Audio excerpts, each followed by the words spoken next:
અહીંયાનું કંઈ મોસમ થોડુંક આવી રીતે ખરાબ થઈ ગયું છે ને આ તરફ ખુલ્લું છે, આ તરફ પૂરું ખુલ્લું છે. આ તરફ મોસમ પૂરું એમ બ્લેક થવાનું છે, કેમ કે જવાનું પણ આપણે આ બાજુ છે. તો હેલો મિત્રો, કેમ છો બધા? મસ્ત મજામાં છો? હું તમારો દોસ્ત રોહિત ડાવર સોલો ટ્રાવેલિંગ કરું છું પણ ભાઈ સાયકલથી ને. તો કંઈ રાતે આપણે કંઈ હોટલ પર અહીંયા રોકાયા હતા, સરસ એવું રોકાવાનું થઈ ગયું હતું. પણ રાતે ભાઈ મચ્છર બહુ કેળા ને બારની ઉપર 1 વાગવા આવ્યા હતા. ત્યાં ઉઠીને પછી આપણે પાછું કેમ્પ લગાવ્યું હતું અંદર ને. તો મચ્છર તો થોડુંક પ્રોબ્લેમ તો થયો હતો પણ કોઈ વાંધો નહીં. તો હવે પાછા આગળની તરફ ધીમા નીકળીશું. સવારનો ટાઈમ છે, થોડુંક 1 કલાક લેટ છે. અત્યારે ટાઈમ થયો છે 8 વાગે, આમ તો 7 વાગે આપણે નીકળી ગયા છે, 8 વાગ્યા છે. અને તો હવે ધીમા પાછા આગળની તરફ લગાતાર નીકળીશું. હવે આપણી ટોપી પહેરીશું. હા ને, આપણું ટોપી સાયકલ તો ઓકે. આપણે પહેલાં કેવું કામ કરવાનું ભાઈ, ઉઠીને બધું રેડી કરીને સામાન પહેલાં ગોઠવવાનું સાયકલમાં, કેમ કે સામાન ગોઠવતો બહુ વાર લાગે. ઉતારતા વાર નહીં લાગતી પણ ગોઠવે ને ત્યારે બહુ વાર લાગે ને.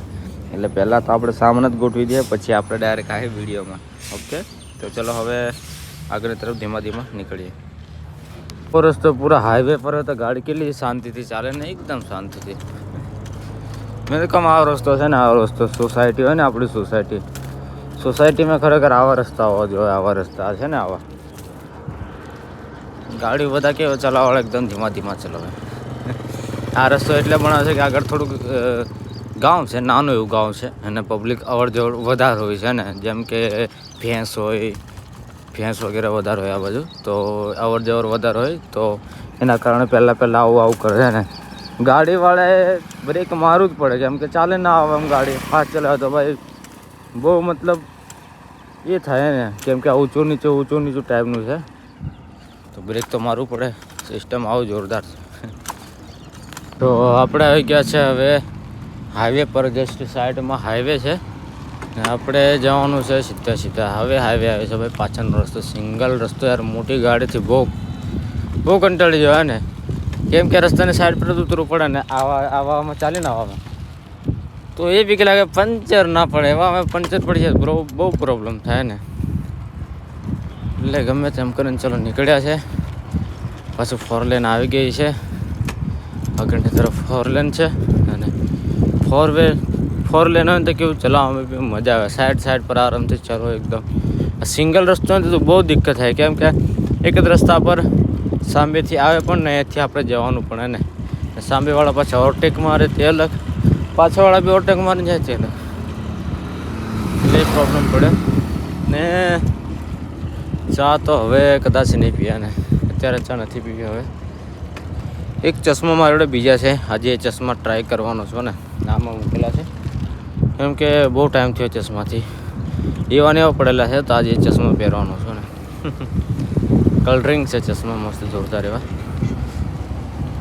અહીંયા છે નરવાના, સીધા જવાનું છે ને. મેં બના લેતા હોય છે. તો અત્યારે આપણે અહીંયા ઊભા છે, સાઈડ પર ઊભા છે, અને हाईवे पर तो आ गया है ने. एक भाई जता था हमसे ने मिल गया था. हेलो भैया, कैसे हो? क्या नाम है आपका? अजय भारती है. अजय भारती, यहीं से आप? हाँ जी, लोकल ही. आप अभी क्या बोले थे नर्सिंग? आप? मैं ऑटो स्टूडेंट हूँ. Auto student. ઓકે बढ़िया. તો હા ભાઈ છે, મળ્યા છે ને અત્યારે પાછા ઊભા છે. હવે ફોટા પડાવીને ભાઈ આ ભાઈ પણ યુટ્યુબ ચલાવે છે, નવું શરૂઆત છે. તમારું શું ચેનલ? આપકા ચેનલ का नाम?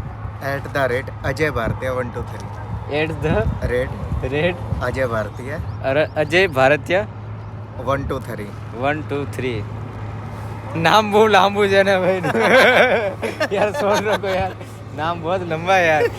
अभी नया ना. હા કોઈ નહીં, લગાતાર हम भी નए તો આપણે બી નવા છે. થોડુંક ભાઈ જોડે વાતચીત કરીને હવે ફોટો પડાવીને પછી આપણે પાછા નીકળ્યા આગળ તરફ. यात्रा તો આ ચશ્મા જોઈ લો ભાઈ, ચશ્મા જોઈ લો કેવા લાગે છે ને, કમેન્ટ જરૂરથી કરજો ભાઈ. મને તો અજીબ જ લાગે છે ને ચશ્મા, પૂરા અજીબ લાગે છે. કેમ કે આપણે ચશ્મા જે આયા રેગ્યુલર આ પહેરતા હતા ને, આ ચશ્મા, હવે આ ચશ્મા પહેરીને ભાઈ પૂરું અલગ જ લાગે ને, બિલકુલ અલગ જ ટાઈપનું છે ને. તો કેવું લાગુ છું જરૂરથી કહેજો, કમેન્ટ કરજો ને. હજુ હેલ્મેટ પહેરો તો કેવું લાગે ચેક કરીએ આપણે ને. ચશ્મા તો પહેરી લીધા છે, ખાલી પ્રોબ્લેમ એ પડે છે આ ચશ્માની અંદર ને. આ ચશ્માની મારે ખ્યાલથી એવું છે કે જે આની આ ડંડી છે ને, આ ડંડી છે આ પતલી છે ને, આની જે છે પ્લાસ્ટિક મતલબ જાડી છે ને, તો આ હેલ્મેટની મતલબ આ જગ્યા પર છે ને, આ જગ્યા પર અહીંથી જાય, આ જગ્યા પર અહીંયાની તરફ અડી જાય છે ને, તો અલગ થાય છે ને. કેમ કે આ કાચ છે, આ કાચ અહીંયા સુધી આવી જાય છે, અહીં નીચે સુધી એ કાચ આવી જાય છે.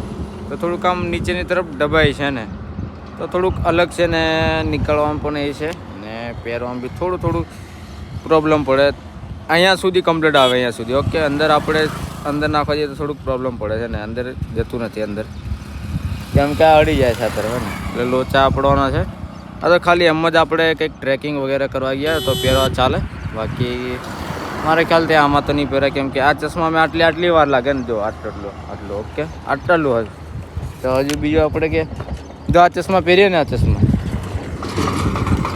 ચશ્મા કેવું કમ્પ્લીટ, આમાં એટલું જ ફરક છે. આની અંદર કેવું આ વળી જાય છે ને, આમથી આમ મોડ છે, અને આની અંદર એકદમ સ્ટ્રેટ સીધું આવે ને, ભૂલ એ છે, એટલે એના કારણે એ થાય છે ને. હવે આને આપણે આમ પહેરીએ આમથી આમ, તો અત્યારે ચા પીવા બેઠા છે ને. અહીંયાથી આપણે સીધું જવાનું છે જે ટોહના કરીને છે ને, અહીંયાથી પંજાબ બોર્ડર ફક્ત 24 કિલોમીટર છે ને, 24 કિલોમીટર પંજાબ છે, આરામથી પહોંચી જવાનું છે. મેં તો વિચારતો હતો કે સાંજે, મને થોડી ખબર હતી એટલું કિલોમીટર છે ને પહેલાં, એટલે એના પહેલાં નથી ખબર હતી.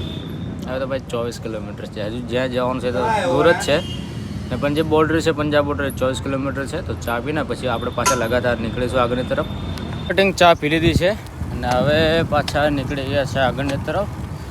કીધું તો છે કે 14 કિલોમીટર છે આથી ફક્ત પંજાબ, એટલે જ્યાં અમૃતસર જવાનું એ નહીં, અમૃતસર તો દૂર જ છે, પણ બોર્ડર 24 કિલોમીટર છે. પછી એની પછી લાગી જશે પંજાબમાં, હે ને. ચા પીધી 15 રૂપિયાની ચા હતી, મસ્ત એવું મોસમ છે ને, જોરદાર. આજુબાજુ ઝાડવા વચ્ચે રસ્તો. આ 4 લાઇન નથી, હે ને, 4 લાઇન નથી, સિંગલ છે. પણ એ છે કે 148 બી લાગી જાય છે, NH નથી ઓકે. તો હવે ઘઉં પણ નીકળે છે ભાઈ બધું. ચલો હવે લગાતાર આપણે સાયકલ ચલાવીએ.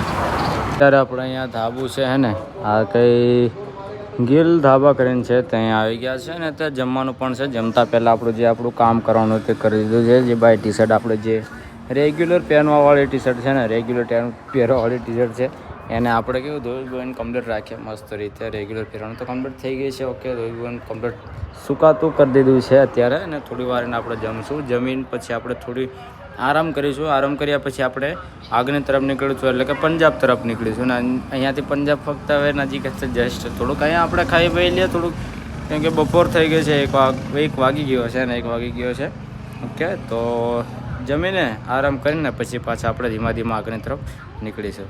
આ રહ્યું ભાઈ સેવ ભાજી આવી ગઈ છે આપણે ખાવાની. કેટલાની છે તો ખબર નથી, ખાધા પછી તમને કહું કે કેટલાની છે ને. સેવ ભાજી કે સેવ ભાજી છે ને, રોટી છે ઘઉંની રોટી, ને રોટી જોરદાર છે, મસ્ત મજાની ઘઉંની રોટી મોટી છે. હવે કેટલા છે ને કેટલાની ખબર નહીં. આપણે પહેલાં ખાઈ વહીને કમ્પ્લીટ પછી આરામ કરીશું. પહેલાં આપણે ખાઈ લઈએ.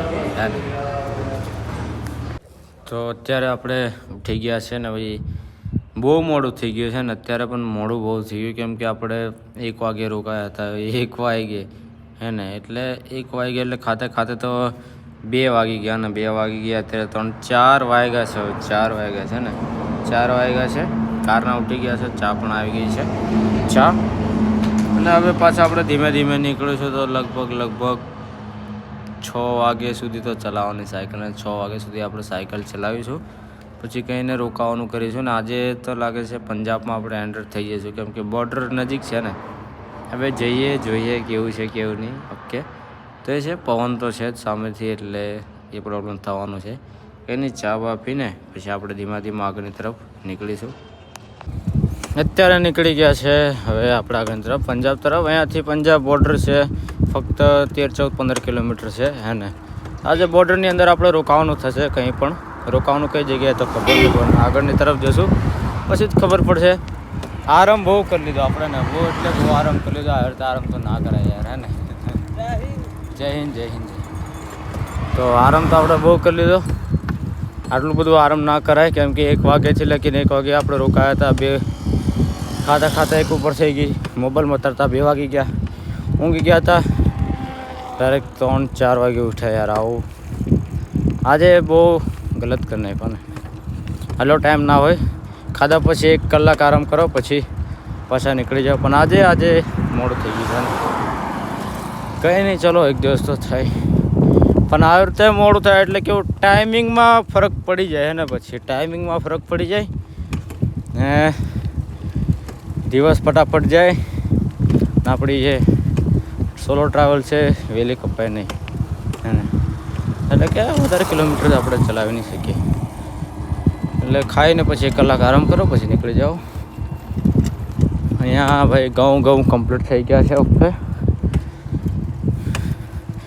આ ખેતર એવા છે ને કે હાથથી કામ કરું તો મુશ્કેલી છે ભાઈ, આને તો મશીનો લગાવવો પડે ઘઉં નીકાળવા માટે. અને ચલો રસ્તો મસ્ત મજાનો આવી ગયો છે એકદમ. લગાતાર આપણે સાયકલ ચલાવી લઈશું. તો અહીંયા સામે તરફ છે બોર્ડર અને હવે એન્ટર થઈશું આપણે પંજાબમાં, હે ને આગળ છે એન્ટર થઈશું આપણે પંજાબમાં. અહીં અત્યારે આવ્યું છે બોર્ડર. હવે બોર્ડરથી આજે હરિયાણાનો 4થો દિવસ છે ને આજે એન્ટર થઈ જાય પંજાબમાં, હે ને કઈ બોર્ડર છે આવી રીતે. ઓકે આ બોર્ડર અત્યારે આવી ગયા છે આપણે પંજાબમાં, હે ને ચેકિંગ બેકિંગ બધું ચાલુ થાય છે ભાઈ. ફિલહાલ છે પંજાબમાં એન્ટર થઈ ગયા છે. હા પંજાબમાં પહોંચ ગયા ભાઈ, પંજાબમાં પહોંચ ગયો. ટાઈમ થઈ ગયો છે ભાઈ, મારા ખ્યાલથી 6 વાગ્યા છે ને સાંજે આપણે એન્ટર થઈ ગયા છે પંજાબમાં. જે કીધું હતું કે સાંજે આપણે એન્ટર થઈ જઈશું પંજાબમાં, તો ફાઇનલી એન્ટર થઈ ગયા છે આપણે પંજાબમાં. હવે આજે રોકાવાનું કહે છે પંજાબમાં ખબર નહીં હે ને. ચલો હવે લગાતાર નીકળ્યા. આ બસ એન્ટરનો ઇલાકો છે ને, આપણે એન્ટર થયા છે.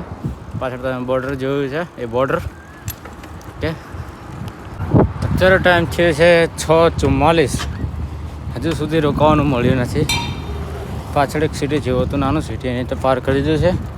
આગળની તરફ જે છે ભાઈ મેપમાં પણ એકદમ હરિયાળી લીલું એકદમ ઘઉં જ દેખવા મળે. લગાતાર સાયકલ ચલાવીશું ને રોકાવાનું કંઈ ને કંઈ કરીએ. આગળ તો કંઈ ને કંઈ તો હશે રોકાવાનું હે ને. અહીંયા ખાલી ખેતર છે આજુબાજુ. સાંજ વધારે થઈ ગઈ છે તો અત્યારે ફાઇનલી મિત્રો આપણે રોકાઈ ગયા છે. પેટ્રોલ પંપ છે, 2 પેટ્રોલ પંપ તો પાછળ જતા રહ્યા છે. ત્યાં આપણે નહોતા પૂછ્યા કેમ કે આ સિટી જેવું એક છે અને નાનકડું સિટી જેવું છે. તો સિટીના પેટ્રોલ પંપ કેવાય તો તમને ખબર છે કે નાના હોય ને, અમુક જગ્યાએ રોકાવાના દે. તો એક જગ્યાએ આપણે પૂછી લીધું કે ચલો કે બસ વગેરે પડી છે હે ને, તો બસ એવા હતા તો આપણે પૂછી લીધું કે ચલો અહીં પૂછીએ કદાચ થઈ શકે કે રોકાવા માટેનું. તો કીધું કે હા રોકાઈ જાઓ. એટલે સમજો ને કે લગભગ 6:30 એટલે 7 વાગતા પહેલાં. ઓકે તો પછી આપણે બી અહીંયા કેમ્પ લગાવી દીધું જોરદાર એવું મસ્ત મજાનું. ઓકે છે હવે બસ વહેલા રોકાઈ જાય. ફ્રેશ નાઈ બાઈને કમ્પ્લીટ થઈ ગયા છે. બસ હવે જમવાનું છે, જમવાનું હવે ગોતવા જવું પડે હે ને તેવું છે. ઓકે ને આપણી સાયકલ ઓકે થઈ ગઈ છે કમ્પ્લીટ. આ બાજુ બધું બસો ને એવી પડેલી છે, પણ આ બસો આપણે પૂછી લીધું. મેં કીધું જવાના નહીં રહેતા, કીધું ના સવારે જવાની છે બસો એટલે વાંધો નહીં. ચલો સવારે બસો જતાં પહેલાં આપણે ઉઠી જવું પડશે. અને મોસમનું કંઈ નક્કી નહીં, વરસાદનું કંઈ નક્કી નહીં, કેવું છે ને કેવું નહીં. ચાલે વાંધો નહીં આવે. તો આપણે લોકો અહીંયા સ્ટોપ કરીએ છીએ ને નવા હોય તો ચેનલને સબસ્ક્રાઈબ જરૂરથી કરી દેજો, જેનાથી વિડીયો તમારી સુધી પહોંચી શકે. અને તમારી એક સબસ્ક્રાઈબર અમને મોટિવેટ કરે છે ને હું આવી રીતે આગળ તરફ વ્લોગ બનાવતો રહીશ. હાલ છું અત્યારે પંજાબમાં, અને પંજાબમાં એક દિવસ તો નહીં કહી શકું, અડધો દિવસ કહી શકું. અને અડધો દિવસ થયો છે આપણે પંજાબમાં, કેમ કે હરિયાણામાંથી સાંજે જ આપણે એન્ટર થયા હતા પંજાબમાં. એટલે આખો દિવસ નહીં, હજુ તો કંઈ અનુભવ નથી, કેમ કે અત્યારે જસ્ટ એમ સમજો કે એન્ટર થયા છે. એટલે હજુ વધારે કંઈ અનુભવ કંઈ છે નથી અત્યાર સુધી ને. તો ચલો હવે આવતીકાલે ફરી પાછા મળીએ. તો અત્યારે આપણે અહીંયા રોકાઈ ગયા છે, તો ફરી આવતા બ્લોગમાં મળીએ. તો હર હર મહાદેવ, જય હિન્દ, જોહાર, જય દેવ આદિવાસી.